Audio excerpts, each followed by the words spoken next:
এইটা দেখতে তো মেট্রো সাধারণ পিলার বলে মনে হয়, কিন্তু সূর্য ডুবে গেলেই এখানে সবকিছুই বদলে যেত। সেই সময় গৌরব মুম্বাই এসেছিল আর সে মেট্রোতে যাতায়াত করত। একদিন প্রায় রাত 10টার সময় গৌরব মেট্রো থেকে নামল। তার সিগারেট খাওয়ার ইচ্ছে হলো, তাই সে নির্জন জায়গা খুঁজছিল। তখন তার নজর পিলার নম্বর 108-এর ওপর পড়ল। ওখানেই যায়, ওখানে কেউ নেই। যখন গৌরব পিলারের কাছে যাচ্ছিল তখন আশেপাশে দাঁড়িয়ে থাকা সব মানুষ তাকে দেখছিল, কিন্তু কেউই তাকে আটকালো না। গৌরব পিলারের সামনে পৌঁছল। তারপর সে একটা সিগারেট ধরাল। আমি এখান থেকে পার্সেল নিয়ে যাব, কি আবার বাড়ি গিয়ে খাবার বানাবে। গৌরব তালির শব্দ শুনতে পাচ্ছিল। যখনই সে পেছনে ফিরে দেখল তখন একজন কিন্নার ওর পিছনে দাঁড়িয়েছিল। গৌরবকে দেখে কিন্নার তালি দিল। আরে লোকটা এখানে নতুন এসেছে নাকি? তাতে তোমার কি? আমার কি? আমি তো এমনিতেই জিজ্ঞাসা করছিলাম, মনে হচ্ছে খুব রেগে আছিস রে। চান্দা গৌরবের দাড়ি ধরার চেষ্টা করলো। দূরে থাকো, দূরে থাকো আমার থেকে। আচ্ছা তাই নাকি? এবার তো তুই যেখানে যাবি আমিও সেখানে তোর সাথে যাব, বুঝতে পেরেছিস তুই? চান্দার হাত থেকে বাঁচার জন্য গৌরব সেখান থেকে হাঁটতে শুরু করে দিল। চান্দাও ওর পেছনে পেছনে হাঁটছিল। আমার পিছু করছো কেন? আমার ইচ্ছে, তুই খুব সুন্দর দেখতে রে। গৌরব দ্রুত হাঁটতে শুরু করে দিল। চান্দা ওর পেছনেই ছিল। গৌরব একটা চাইনিজ কাউন্টারে গেল। ভাই আমাকে একটা ফ্রাইড রাইস পার্সেল করে দাও তো। আরে আমার জন্য নিয়ে নে। কেন নেব আমি তোর জন্য? তোর দরকার হলে তুই নিজে নিয়ে নে।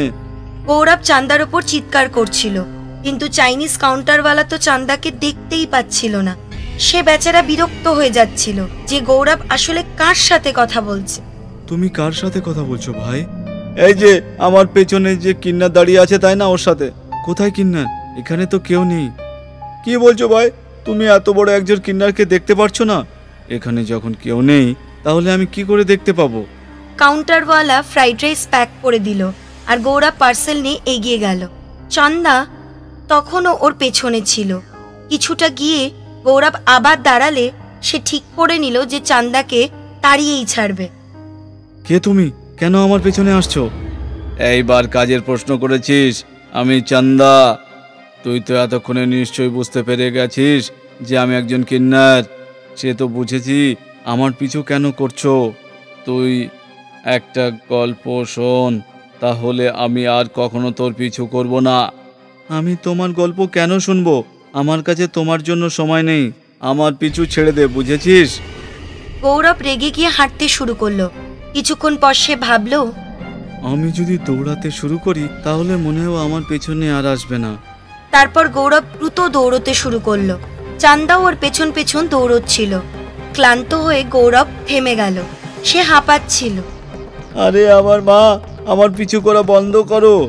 আরে তুই আমার গল্পটা শোন, তাহলে আমি আর কখনো তোর পিছু করব না।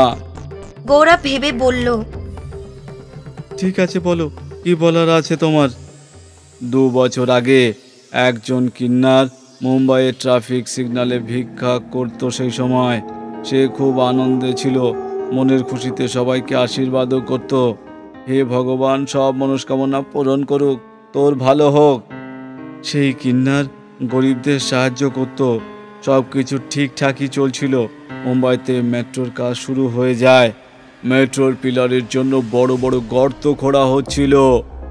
একদিন রাতে সেই কিন্নার নিজের বাড়িতে ফিরছিল। আরে বাপরে, এত বড় গর্ত! তাহলে পিলার কত বড় হবে?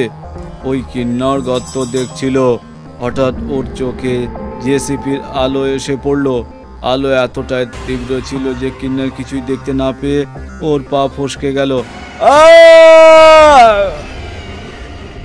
সে সোজা ওই গর্তে গিয়ে পড়ল।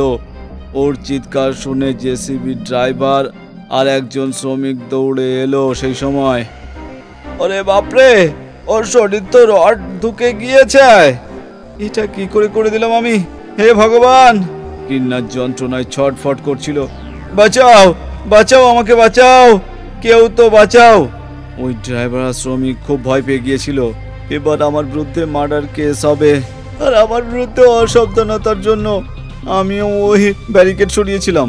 কিন্নার যন্ত্রণায় ছটফট করছিল, আর এরা দুজন নিজেদের নিয়ে চিন্তা করছিল আমাদের এখন কি করা উচিত। এমনিতেই তো একে হসপিটাল নিয়ে যেতেই মরে যাবে। তার থেকে ভালো ওকে এখানে মাটি চাপা দিয়ে দিই, তাহলে অন্তত আমাদের নামে কোনো কেস তো আর হবে না। তুমি মনে হয় ঠিকই বলেছ, সেটাই করা ঠিক হবে। ওই দুজন মিলে কিন্নারকে মরার অপেক্ষা করতে লাগলো। তারপর যখন কিন্নার শেষ নিঃশ্বাস ফেললো, তখন ড্রাইভারটা মাটি দিয়ে ওটা চাপা দিয়ে দিল কিন্নারকে। তারপর ওখানে একটা পিলার তৈরি হলো, পিলার নম্বর 108।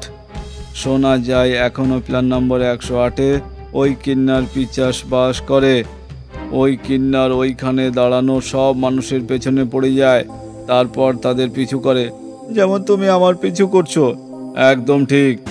কিন্নারের পিশাচ গৌরবকে ধরে ওর গলা থেকে রক্ত চুষে ওর মাংস খেতে শুরু করে দেয়।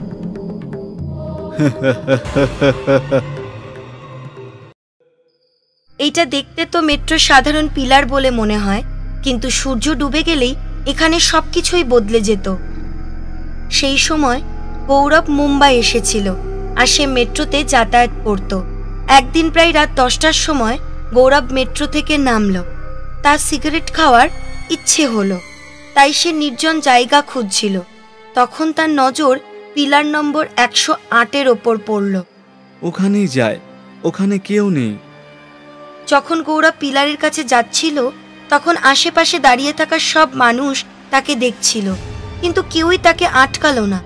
গৌরব পিলারের সামনে পৌঁছলো। তারপর সে একটা সিগারেট ধরাল। আমি এখান থেকে পার্সেল নিয়ে যাব, কি আবার বাড়ি গিয়ে খাবার বানাবে। গৌরব তালির শব্দ শুনতে পাচ্ছিল। যখনই সে পেছনে ফিরে দেখল, তখন একজন কিন্নার ওর পিছনে দাঁড়িয়েছিল। গৌরবকে দেখে কিন্নার তালি দিল। আরে লোকটা এখানে নতুন এসেছে নাকি? তাতে তোমার কি? আমার কি? আমি তো এমনিতেই জিজ্ঞাসা করছিলাম, মনে হচ্ছে খুব রেগে আছিস রে। চান্দা গৌরবের দাড়ি ধরার চেষ্টা করলো। দূরে থাকো আমার থেকে। আচ্ছা তাই নাকি? এবার তো তুই যেখানে যাবি আমিও সেখানে তোর সাথে যাব, বুঝতে পেরেছিস তুই? চান্দার হাত থেকে বাঁচার জন্য গৌরব সেখান থেকে হাঁটতে শুরু করে দিল। চান্দাও ওর পেছনে পেছনে হাঁটছিল। আমার পিছু করছো কেন? আমার ইচ্ছে, তুই খুব সুন্দর দেখতে রে। গৌরব দ্রুত হাঁটতে শুরু করে দিল। চান্দা ওর পেছনেই ছিল। গৌরব একটা চাইনিজ কাউন্টারে গেল। ভাই আমাকে একটা ফ্রাইড রাইস পার্সেল করে দাও তো। আরে আমার জন্য নিয়ে নে। কেন নেব আমি তোর জন্য? তোর দরকার হলে তুই নিজে নিয়ে নে। গৌরব চান্দার ওপর চিৎকার করছিল, কিন্তু চাইনিজ কাউন্টারওয়ালা তো চান্দাকে দেখতেই পাচ্ছিল না। সে বেচারা বিরক্ত হয়ে যাচ্ছিল যে গৌরব আসলে কার সাথে কথা বলছে। তুমি কার সাথে কথা বলছো ভাই? এই যে আমার পেছনে যে কিন্নার দাঁড়িয়ে আছে, তাই না? ওর সাথে। কোথায় কিন্নার? এখানে তো কেউ নেই। কি বলছো ভাই?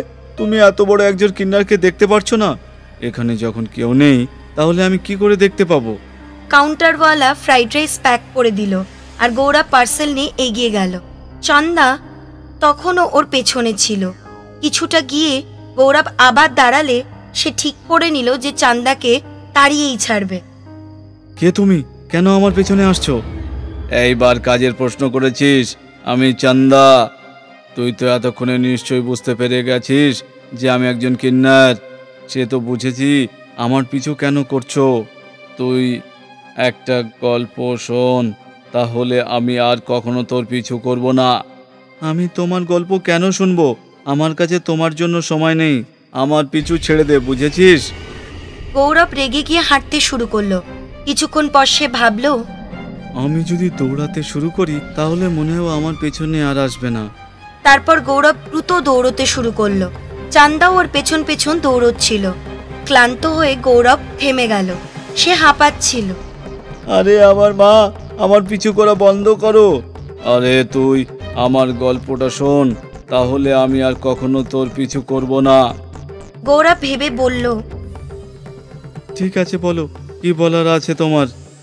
2 বছর আগে একজন কিন্নার মুম্বাইয়ের ট্রাফিক সিগন্যালে ভিক্ষা করত। সেই সময় সে খুব আনন্দে ছিল, মনের খুশিতে সবাইকে আশীর্বাদও করত। হে ভগবান, সব মনস্কামনা পূরণ করুক তোর ভালো হোক। সেই কিন্নার গরিবদের সাহায্য করত। সব কিছু ঠিকঠাকই চলছিল। মুম্বাইতে মেট্রোর কাজ শুরু হয়ে যায়। মেট্রোর পিলারের জন্য বড় বড় গর্ত খোঁড়া হচ্ছিল। একদিন রাতে সেই কিন্নার নিজের বাড়িতে ফিরছিল। আরে বাপরে, এত বড় গর্ত! তাহলে পিলার কত বড় হবে? ওই কিন্নার গর্ত দেখছিল। হঠাৎ ওর চোখে জেসিপির আলো এসে পড়ল। আলো এতটাই তীব্র ছিল যে কিন্নার কিছুই দেখতে না পেয়ে ওর পা ফসকে গেল। সে সোজা ওই গর্তে গিয়ে পড়ল। ওর চিৎকার শুনে জেসিবি ড্রাইভার আর একজন শ্রমিক দৌড়ে এলো সেই সময়।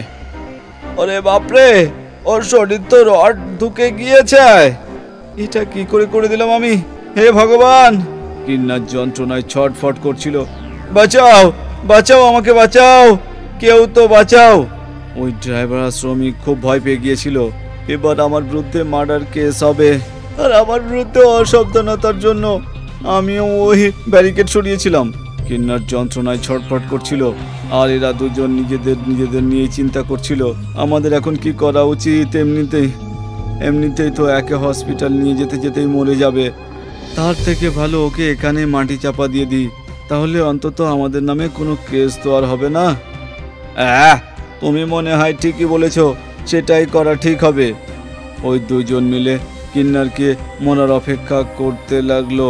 তারপর যখন কিন্নার শেষ নিঃশ্বাস ফেললো, তখন ড্রাইভারটা মাটি দিয়ে ওটা চাপা দিয়ে দিল কিন্নারকে।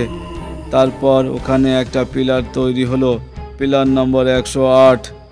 শোনা যায় এখনও পিলার নম্বর 108-এ ওই কিন্নার পিচাস বাস করে। ওই কিন্নার ওইখানে দাঁড়ানো সব মানুষের পেছনে পড়ে যায়, তারপর তাদের পিছু করে, যেমন তুমি আমার পিছু করছো। একদম ঠিক। কিন্নারের পিশাচ গৌরবকে ধরে ওর গলা থেকে রক্ত চুষে ওর মাংস খেতে শুরু করে দেয়।